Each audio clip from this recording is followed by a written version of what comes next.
கடன்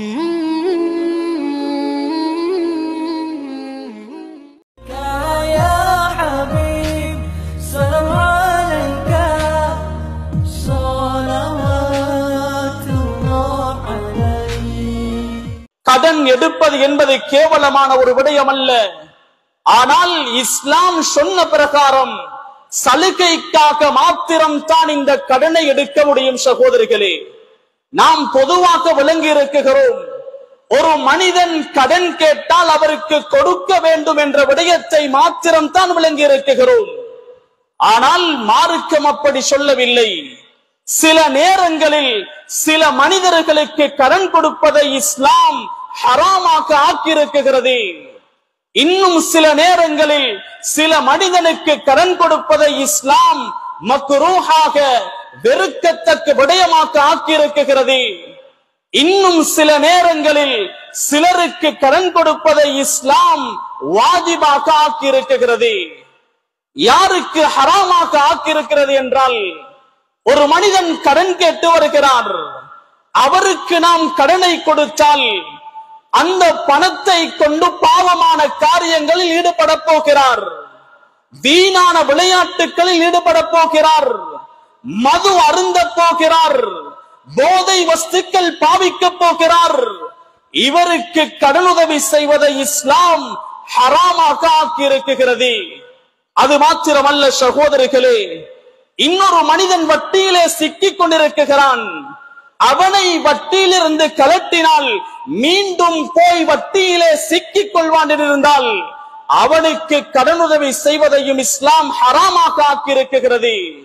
ஆனால் ஒரு மனிதர் வட்டியிலிருந்து பூர்த்தியாக கலண்டு தௌபா செய்வதற்காக கடன் கேட்கிறார், அவரை வட்டியிலிருந்து கலட்டினால் மீண்டும் வட்டியின் பக்கம் அவர் செல்ல மாட்டார் என்றிருந்தால் அவருக்கு கடனுதவி செய்தால் இரண்டு விதமான நன்மை கிடைக்குகிறது. பாவத்திலிருந்து கலட்டிய நன்மையும் கிடைக்குகிறது, கடன் உதவி செய்த நன்மையும் கிடைக்குகிறது. சகோதரிகளே, அல்லாஹ்வுடைய நல்லடியார்களே, இஸ்லாமிய சகோதரிகளே, இரண்டாவது, சில மனிதர்களுக்கு சில சந்தர்ப்பத்தில் கடன் உதவி செய்வதை இஸ்லாம் மக்ரூஹாக வெறுக்கத்தக்க விடயமாக ஆக்கியிருக்கிறது. யாருக்கு என்றால், ஒரு மனிதர் கடன் கேட்டு வருகிறார், இவருக்கு இந்த பணம் தேவையே இல்லை என்று தெரியும், அவருக்கு கடன் கொடுப்பதை இஸ்லாம் மக்ரூஹாக ஆக்கியிருக்கிறது.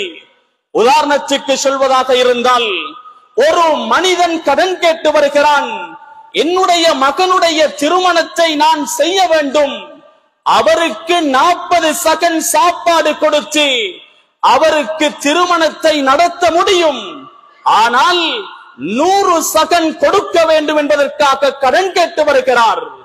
இவருக்கு கடனுதவி செய்வதை இஸ்லாம் மக்ரூஹாக வெறுக்கத்தக்க விடயமாக ஆக்கியிருக்கிறது. அது மாத்திரமல்ல, இன்னொரு மனிதர் கடன் கேட்டு வருகிறார், இவருக்கு கடன் கொடுத்தால் இவர் திருப்பி தரமாட்டார் என்றிருந்தால் அவருக்கு கடன் கொடுப்பதையும் இஸ்லாம் மக்ரூஹாக வெறுக்கத்தக்க ஒரு விடயமாக ஆக்கியிருக்கிறது. அவர் திருப்பி தராவிட்டால் நாம் மன்னிப்பதற்கு தயாரு கிடையாது என்றிருந்தாலும் அவருக்கும் கடன் கொடுப்பதை இஸ்லாம் மக்ரூஹாக ஆக்கியிருக்கிறது. மூன்றாவது சாரார், சிலருக்கு கடன் கொடுப்பதை இஸ்லாம் வாஜிபாக கட்டாயமாக ஆக்கியிருக்கிறது. யாருக்கு என்றால், ஒரு மனிதர் சாப்பிட உணவில்லாமல் கஷ்டப்பட்டுக் கொண்டிருக்கிறார், அல்லது நோயிலே பீடிக்கப்பட்டு வைத்தியம் பார்ப்பதற்கு பணம் இல்லாமல் கஷ்டப்பட்டுக் கொண்டிருக்கிறார். இவருக்கு பணம் உதவி செய்வதை, இவருக்கு கடன் கொடுப்பதை இஸ்லாம் வாஜிபாக கட்டாயமாக ஆக்கியிருக்கிறது. அல்லாஹ்வுடைய நல்லடியார்களே,